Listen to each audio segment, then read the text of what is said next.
What truly makes someone powerful? Is it their voice? Their title? Their ability to command attention in a crowded room? Or is real power something quieter, something deeper? Picture this: you're standing in the woods, face to face with a predator. It doesn't growl. It doesn't charge. It simply watches. Still. Silent. And somehow, that silence is more terrifying than any roar. Or imagine a grandmaster in chess, sitting calm and unreadable, while their opponent fidgets, sweating, trying to guess the next move. The grandmaster doesn't speak. He doesn't need to. That is power. True power doesn't shout. It doesn't beg for recognition. It doesn't need to prove itself. It lives in the calm presence of those who know exactly who they are. And for us, especially in the later chapters of life, this kind of power is more important than ever.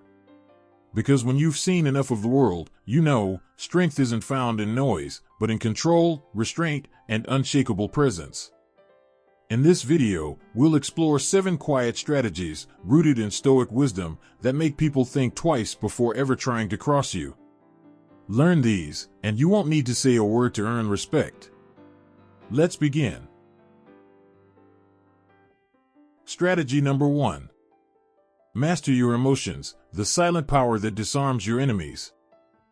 If there's one lesson that life teaches us, especially as we grow older, it's this: not every battle is worth fighting, and not every insult deserves a response. There was a man I once knew, let's call him Victor. He worked with someone who constantly tried to rattle him. Sarcastic comments in meetings, passive-aggressive jabs, even subtle efforts to embarrass him in front of others. At first, Victor reacted like most of us would. He defended himself, argued back, raised his voice to prove he wasn't weak. But over time, something changed. He noticed that every time he reacted emotionally, his opponent got exactly what they wanted: control. So Victor made a choice. The next time the insults came, he said nothing. No flinch. No glare. Just calm, stillness. And it worked. His silence became unsettling. His composure, disarming. His enemy didn't know what to do with a man who refused to be provoked. Eventually, the attack stopped altogether. That, my friends, is power. Marcus Aurelius once wrote, "The nearer a man comes to a calm mind, the closer he is to strength." And he was right. Emotional control is not weakness, it's strength disguised as peace. When someone tries to push your buttons and finds nothing but still waters, it throws them off balance. They expect you to argue, to lash out, to get flustered. When you don't, you take away their weapon. So how do you master your emotions? Start by knowing your triggers. What kinds of comments or behaviors tend to upset you? Write them down. Then, rehearse how you'll respond, or rather, how you won't. Practice pausing. Take a breath. Let silence do the work. The more you train yourself to delay your reaction, the more control you gain. Second, remember this: your peace is not up for negotiation. Not at this stage in life. You've earned it. Protect it. And finally, remind yourself of this truth: the person who stays calm holds the power. Because while anyone can raise their voice, only the strong can hold their tongue. In a world full of noise, emotional stillness is rare. But for those who master it, that stillness becomes a fortress no enemy can penetrate. Stay calm. Stay composed. Stay powerful. Strategy number 2.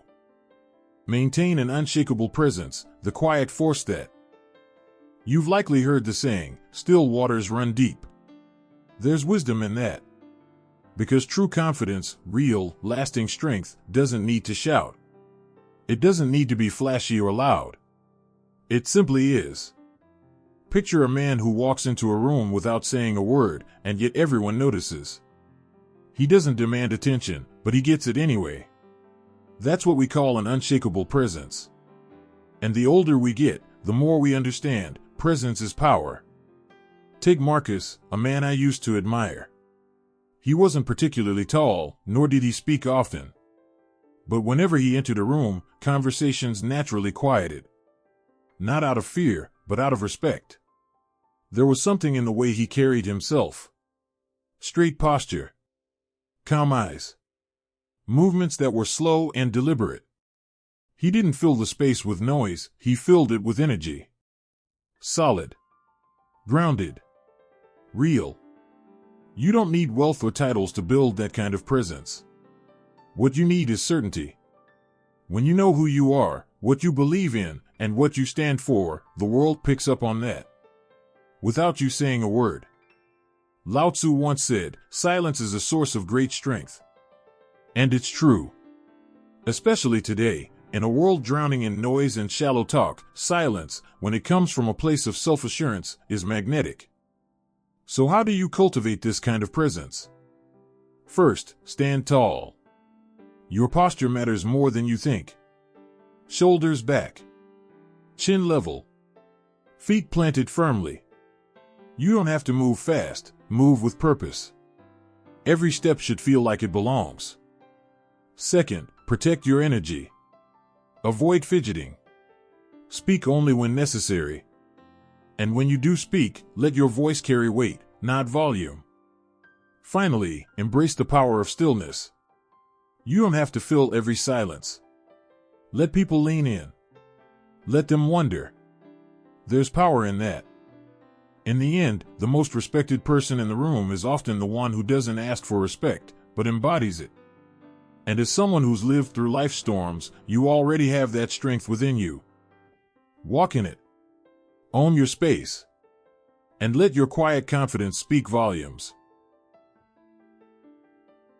Strategy number 3. Let your actions speak, the power of doing over saying. Talk is everywhere these days.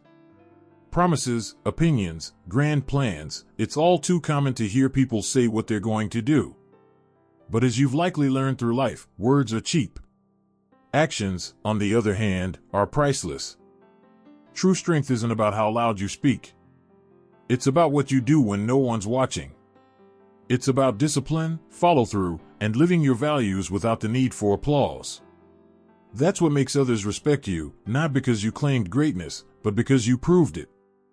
Let me tell you about Adrian. Years ago, he was full of ambition and full of talk. He had big ideas, big goals, and no shortage of people to tell them to. At first, folks listened. But after months of no real progress, people started tuning him out. Eventually, Adrian realized something: the more he talked, the less people believed. So he made a change. He stopped announcing and started doing. Quietly, he showed up early.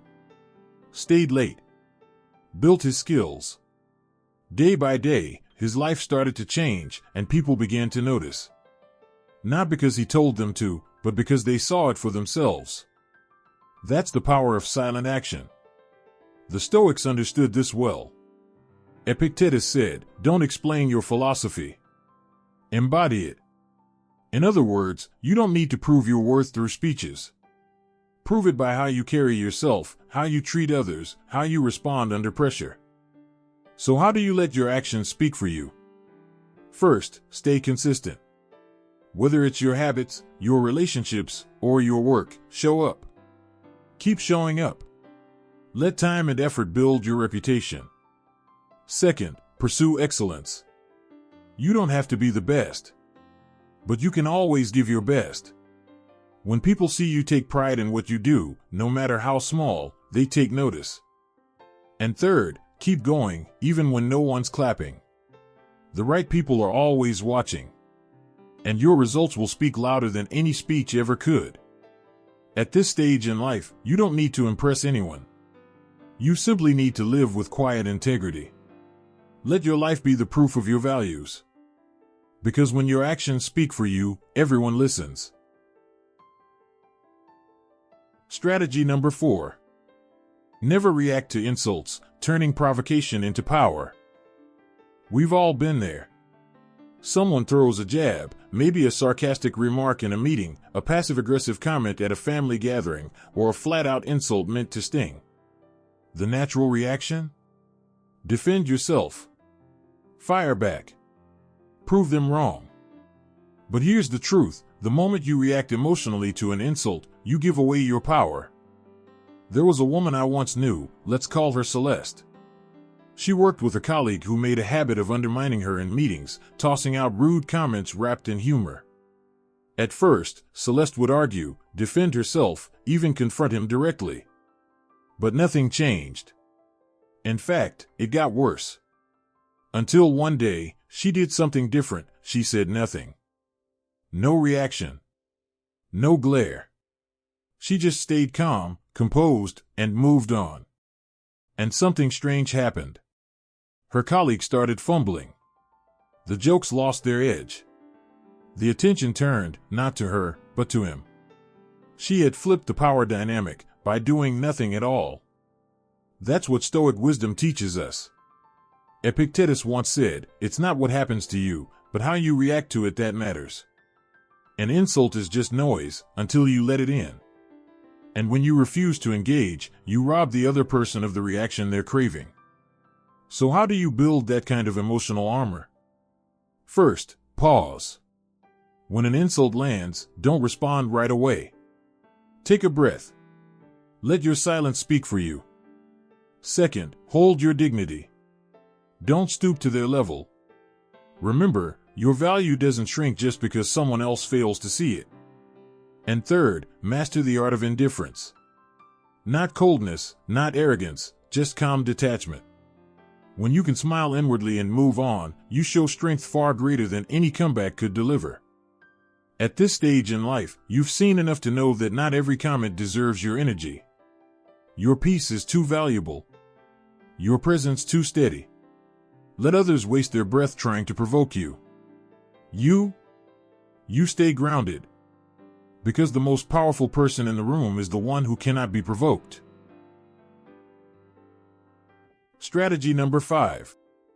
Control what others know about you, power through privacy. There's a quiet kind of power in keeping people guessing. In today's world, oversharing has become the norm. Folks broadcast their thoughts, struggles, and next steps without a second thought, online, and conversations, even with people they barely know. But here's the truth, the more predictable you are, the easier it is for others to manipulate you. A man I knew, let's call him Damon, was open by nature. He meant well. He shared his frustrations, his goals, and even his insecurities with colleagues, believing it would help build trust. At first, it seemed to work. But slowly, he noticed something troubling. When he said he was stressed, more pressure landed on his desk. When he shared that he was uncertain about a project, others began questioning his competence. He was arming the wrong people with the information they needed to control him. So he changed. He became more selective with his words. He spoke less in meetings, revealed less about his emotions, and only discussed his future plans with people he truly trusted. And over time, something shifted. People started respecting him more. They couldn't predict him. They couldn't read him. And that made him powerful. The Stoics understood this well. Sun Tzu echoed a similar truth: appear weak when you are strong, and strong when you are weak. The one who controls perception controls the game. So how do you take back control? First, be intentional with what you share. Not everyone deserves to know your struggles, your plans, or what keeps you up at night. Reserve your truth for the few who've earned it. Second, value mystery. When people can't pin you down, they tread more carefully. Let your silence create uncertainty in those who seek to control you. And third, speak with purpose. When you do share, let it be for connection, not validation. Let your strength be seen in your discretion. At this point in life, you've learned that privacy isn't secrecy, it's protection. Your peace, your plans, your pain, they're sacred. Treat them that way. Because when others can't predict you, they can't control you. And that is real power. Strategy number 6. Move in silence, let success speak for itself. There's something powerful about quiet progress. In a world where people can't stop talking about their next move, their goals, or what they are about to achieve, there's a rare kind of strength in staying silent and letting results do the talking. Let me tell you about Naomi. For years, she shared her dreams openly with friends, family, co-workers. She believed that if people knew her plans, they'd support her. But instead, she found herself facing doubt, criticism, and even subtle sabotage. The more she talked, the harder it became to move forward. So she made a shift. Naomi stopped announcing her goals. No more updates. No more seeking validation. She simply got to work. Quietly. Steadily. Purposefully. And when her success finally showed up, no one could deny it. The same people who once doubted her had nothing to say, because her results spoke louder than any explanation ever could. That's the beauty of moving in silence. Epictetus once said, "Don't explain your philosophy. Embody it." In other words, don't talk about what you're going to do, just do it. The element of surprise is one of the most underrated advantages in life. When people don't see you coming, they can't stand in your way. So how can you apply this? First, keep your plans to yourself. You don't owe anyone a play-by-play. Let them wonder. Let them find out after you've already succeeded. Second, focus on execution. Energy spent explaining could be better spent building. Talking won't make it happen. Work will. And third, let your success be your statement. When you finally reach your goal, whether it's a personal milestone, a financial breakthrough, or a quiet victory, say nothing. Just smile.